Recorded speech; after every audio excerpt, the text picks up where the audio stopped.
E em relação ao que a amostra quer dizer da população, é interessante você entender isso como um exemplo. Vamos pensar numa situação em que esteja sendo avaliada a intenção de voto, por exemplo, igual a gente vê na televisão. Esse é o parâmetro que vai ser mostrado na pesquisa, intenção de voto. Normalmente a gente nunca viu, né, ou não conhece quem participa dessas pesquisas que a televisão mostra, tipo o Ibope. Mas nesse sentido, normalmente eles falam lá, foram consultadas 2.000 pessoas de diferentes regiões do país. Obviamente não foram consultados todos os eleitores do Brasil, por exemplo, mas seria o seguinte a gente pensar. Nesse tipo de pesquisa, a população seria o conjunto de todos os eleitores. O pessoal que realmente participou da pesquisa é o que a gente chama de amostra. E o parâmetro realmente é a parte daquilo que está sendo avaliado, que no caso é a intenção de voto. Então, só para recapitular, intenção de voto nessa pesquisa seria o parâmetro, as pessoas que participam como parte da população é a amostra, e a população seria, por exemplo, o conjunto de todos os eleitores brasileiros. Depois que os dados são coletados, normalmente quem está fazendo a coleta dos dados tem a sua maneira particular de obter esses dados, baseados em algumas teorias, né? Existem várias teorias de captação de dados, de coleta de dados de pesquisa.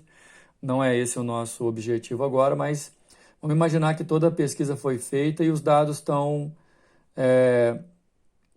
todos já conhecidos. Isso é o que a gente chama de dados brutos. São dados obtidos que ainda não foram tratados. Quer dizer, antes de começar o tratamento desses dados, a gente vai chamá-los de dados brutos. Como eu disse no começo do vídeo aqui, a nossa análise vai estar voltada muito mais para características numéricas. E características numéricas, características quantitativas, você consegue organizar em ordem crescente. E além de conseguir fazer isso, é recomendável. Então, quer dizer, a gente está com os dados brutos, e dos dados brutos a gente vai gerar o rol, que é pegar os dados brutos e organizar em ordem crescente. Nesse caso, a gente vai ter a oportunidade, por exemplo, de saber daquela característica qual é o valor menor e qual é o valor maior assumido, para assim calcular a amplitude da nossa amostra.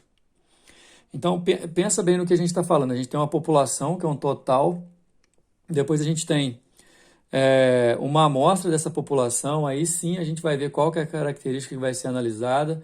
Depois de coletados os dados, a gente tem os dados brutos.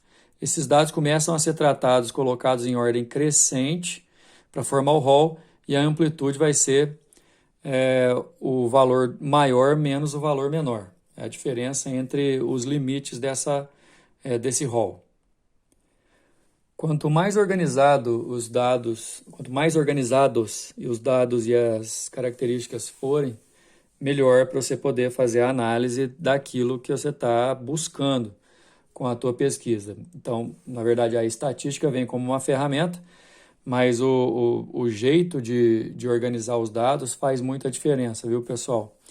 E assim, nessa introdução que vocês estão tendo, é importante vocês conhecerem algumas formas de distribuição de dados, e isso aí que está na tela, né, o que a gente chama de frequência de distribuição.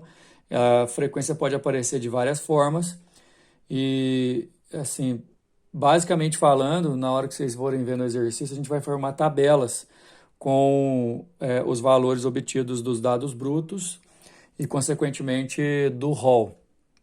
E assim, a informação é o que tem que prevalecer. Frequência absoluta, que a gente vai representar por FI, eu procurei na simbologia aqui usar a simbologia que o material de vocês está usando. Por falar em material, eu recomendo a leitura desse módulo, viu, pessoal? Tá muito legal lá na apostila de vocês. Frequência absoluta é o número de vezes que tal elemento apareceu na amostra. Naquele exemplo anteriormente falando da intenção de voto, seria das 2.000 pessoas pesquisadas, quantos votos, por exemplo, o candidato A teria? Basicamente isso.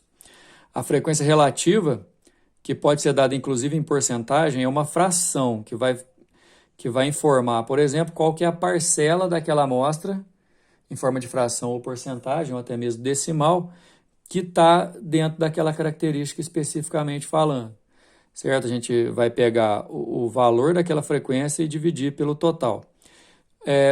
Gente, vai ficar muito mais claro na hora que a gente for fazer a distribuição na própria tabela, certo? A frequência acumulada, que na verdade a gente vai chamar de FA, ela é o somatório de todos os valores da variável especificamente falando com os anteriores. Serve muito para a gente poder especificar assim. Quantas pessoas têm no mínimo tal idade, ou quantas pessoas têm no máximo tal idade. Quer dizer, a frequência acumulada é muito boa para responder questão de grupos limitados. Bom, pessoal, como eu disse, dá para aprender muito mais na hora de a gente distribuir os valores e saber direitinho como é que essa tabela é construída, certo? Esse primeiro exercício da página 106, por favor, peguem lá. É um exercício de aprendizado, um exercício didático, só questão de distribuição, mas coloca a seguinte situação para a gente. As idades dos 25 participantes de uma festa em anos estão descritas a seguir. São 25 participantes, portanto, vamos pensar no seguinte, isso nem é uma amostra, né? A gente está pegando a idade de todo mundo que está ali na festa, então seria uma população. Mas, enfim, essas daqui são as idades. Você pode ver que as idades variam de 12 a 18 anos. Só que isso aqui é o que a gente chama de dado bruto. E aí o próprio exercício vai direcionar a gente para o que a gente precisa fazer. Por exemplo, a letra A está pedindo para a gente determinar o rol. E está aqui o rol embaixo, pessoal. Eu determinei o rol aqui para vocês já, pegando todos esses 25 valores e colocando em ordem crescente, do menor até o maior, e inclusive considerando aqueles que repetem. Né? São 25 valores, mesmo que repita, melhor dizendo, você vai ter que fazer a contagem, ok? Na letra B, como eu disse, esse exercício é de aprendizado, então ele vai direcionar a gente para aquilo que precisa ser calculado. A amplitude dessa nossa população, que seja, a amplitude vai ser o valor maior menos o valor menor. 18 menos 2 é a amplitude nossa, chamando de H maiúsculo, é 6. Amplitude, ela representa qualquer diferença entre limite máximo e limite mínimo, viu, pessoal? Acontece que às vezes você vai ter não só a amostra inteira ou a que seja a população, você vai ter uma classe, por exemplo, pessoas que têm de idade de 12 a 17 ou de 12 a 15, então você consegue calcular a amostra sempre fazendo a diferença do maior valor e o menor. Na letra C desse exercício, talvez a parte principal, que é a questão da gente saber e dominar a organização dos dados. Distribuição de frequências. Então, eu tenho aqui na tabela XI, representando a característica, que no caso nosso é a idade. FI, a frequência absoluta, ou seja, quantas vezes que cada característica daquela aparece. Frequência relativa em porcentagem. Frequência acumulada, relativa acumulada e a frequência acumulada em porcentagem. Esse símbolo aqui, pessoal, que é a letra sigma maiúscula, vai aparecer demais, representa somatório. Sempre que ele vier, a gente tem que somar todos os anteriores. Então, dá só uma olhada como é que está a distribuição. Idade, 12, 14, 15, 16 ou 18. São as idades que a gente encontrou do pessoal na festa. 2 pessoas com 12, 5 com 14 anos, 6 com 15, 7 com 16, 5 com 18 anos, somando tudo, 25 participantes. Isso aqui a gente chama de frequência absoluta.